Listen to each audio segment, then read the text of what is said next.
It is. It's more existentialist if you recognize your own uncertainty. Well, is there a possibility then that some of these science fictional conspiracies, the Philip K. Dick type conspiracies, the X-File type conspiracies that are floating around now, are an upcoming mythology, somehow more related to the emergence of a new mythology in the human mind than they are to actual physical events that are taking place on Earth with physical aliens and physical UFOs? Well, they're definitely mythology in the Jungian sense.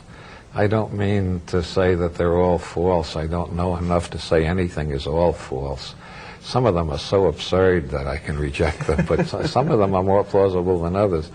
But they make a mythology in the sense that they give you a cosmic theory that explains everything and gives you a place in the universe and so on. Carl Jung spotted that way back in the 40s. He wrote, 52 I think it was, not the 40s.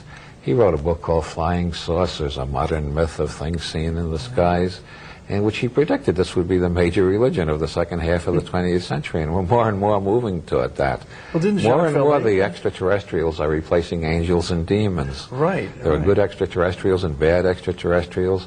And not only that, but we got the incubi and succubi back too. In the Middle Ages, they had these sex demons that attacked people in their sleep.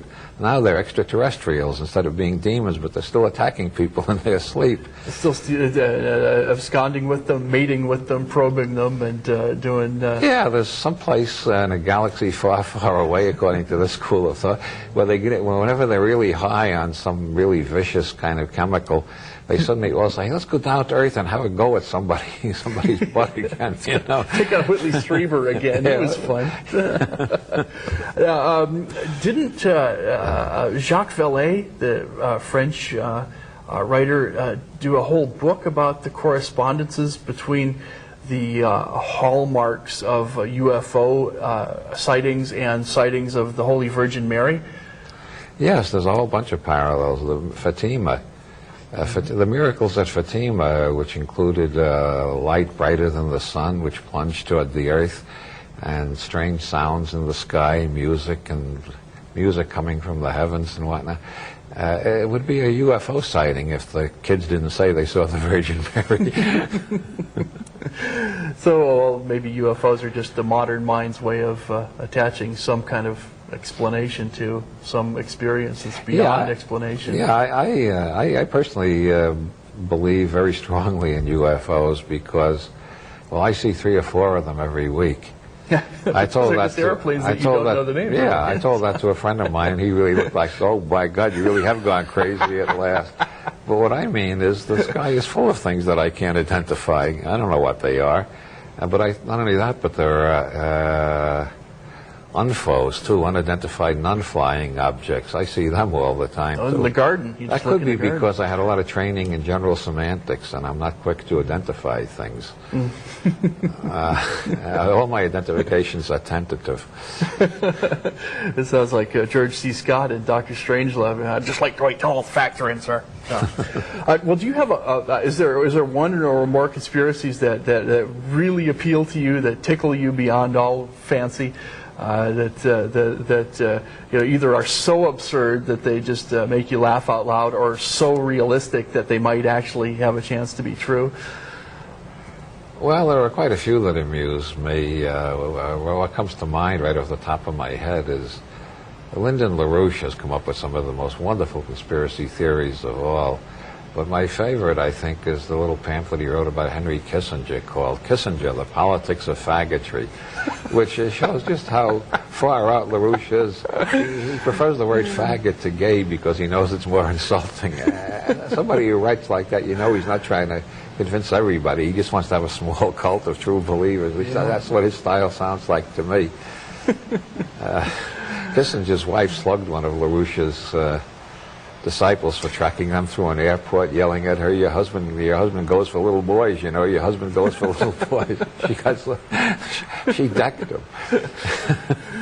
Well, the conspiracy of everything is under control, the conspiracy of, the Encyclopedia of Conspiracy Theories is due out in bookstores in July. That's right, yes. Correct. And what are you working on now? I know most of your fans are clamoring for more fiction. Well, I'm working on a rewrite of the New Inquisition. Okay. And I'm also working on a rewrite of what used to be Playboy's Book of Forbidden Words, which Playboy doesn't have the rights to anymore. It's going to be published by Hoe House here in San Jose. I am familiar with them. You're familiar with Hoe House? they're- Yeah, it's named they're a after bunch- Uncle Ho. Yeah, the Chinese god of laughter. That's right. Or Ho Chi Minh, or Well, one of them. Some wise Oriental sage. Just because it sounds like an old joke about New Orleans. or just because, yeah, it takes on a whole different meaning in New Orleans. The old joke about New Orleans is any man who gets off the train there has one thought in mind: do I check into the hotel first, or do I go to the Hoe House right away? But one of the ones that really fascinates me is the Howard Hunt, Richard Nixon, Flight 553, Bay of Pigs mystery. Oh, that's right. I was supposed to mention that, and I forgot. So please do go on. Well, in the Watergate tapes, Nixon tells Dean Hunt wants $1 million, and or Dean tells Nixon that Hunt wants $1 million, and Nixon says, "Well, I can get $1 million." Oh, I know this quote. I can do it. We could get $1 million. We could do it. We could do it. It wouldn't be easy, but we could do it. Yeah, then he goes on and says Hunt might spill the whole Bay of Pigs thing. And then later he said that to Haldeman in another tape. He said, Hunt is threatening to spill the whole Bay of Pigs thing. Now, I wrote a book many years ago in which I asked the question, what Bay of Pigs thing hadn't come out by 1974 that Nixon was willing to pay $1 million to cover up? Well, it seems that Ehrlichman, in his book about the Watergate scandals, and A.J. Weberman, who has the biggest and best JFK assassination site on the web, it's a hard one to read. You got to scroll down each page before you can get to the next. Very old-fashioned, but it's got more data in it than any other. Weberman has done a lot of research on that too, and it seems that Nixon had a code he used for certain subjects. And the whole Bay of Pigs thing was his code for the Kennedy assassination. Oh. And if that's true, if red herring. Ehrlichman is telling the truth and Weberman has got the backup evidence correct, then Hunt was threatening to reveal something about the Kennedy assassination that Nixon was willing to pay $1 million to cover up. This is the kind of theory that I find remotely plausible and not totally crazy. Because Nixon did start paying the money to Hunt, and Hunt's wife was carrying some of it when she was on a plane that crashed under very mysterious circumstances, Flight 553. And because these are people who wouldn't involve themselves in flights of fancy, this is something concrete that they're talking about, too. Well, Nixon's willing to pay $1 million to cover it up. It means something. Yes. And Flight 553, the pilot who, eerily enough, was named Captain Whitehouse, he had a lot of cyanide in his bloodstream, which is the explanation. The official explanations of that are it was gas released when the plane crashed, but the critics claim that he couldn't get that much cyanide from that, or it would have to be put into him in his drink or something like that. But the Spotlight magazine printed the photographs of the three tramps with Howard Hunt, an attempt to show one of the three tramps on the grassy knoll was Howard Hunt. Behind the fence in the grassy knoll. And he sued them for libel, and he lost.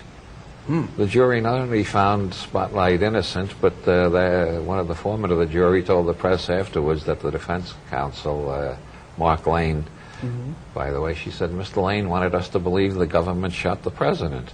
After we examined all the evidence, we came to the conclusion the government did shoot the president. Well, is there anybody looking into these things besides yourself?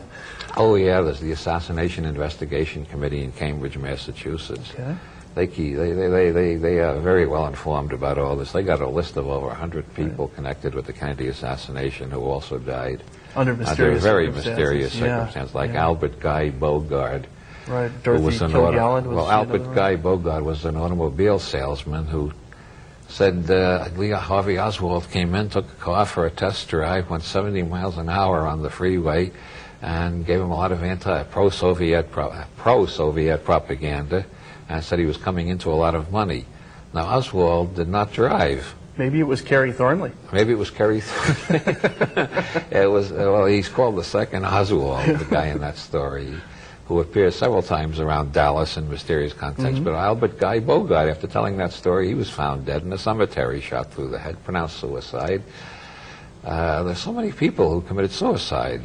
under mysterious, non-suicidal type George circumstances. de Mohrenschildt, who was a friend of Oswald's, even though he was a CIA operative and very anti-Soviet. When he was subpoenaed by the House Select Committee on Assassinations, he was found dead and pronounced a suicide, although his wife refused to accept that.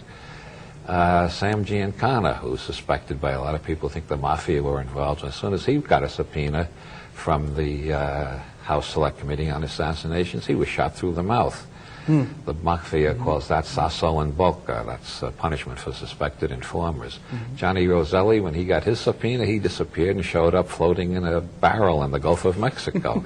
I could go on and on. The Cambridge, like I said, this group in Cambridge has over 100 cases like that. It does make you wonder. Yeah, but unfortunately, we're almost out of time, so we can't go through all 100 of them. But I don't know all the 100. I'm not that. Well, it's about time to wrap things up, so let me mention once again the Robert Anton Wilson's newest book is Everything is Under Control, the Encyclopedia of Conspiracy Theories.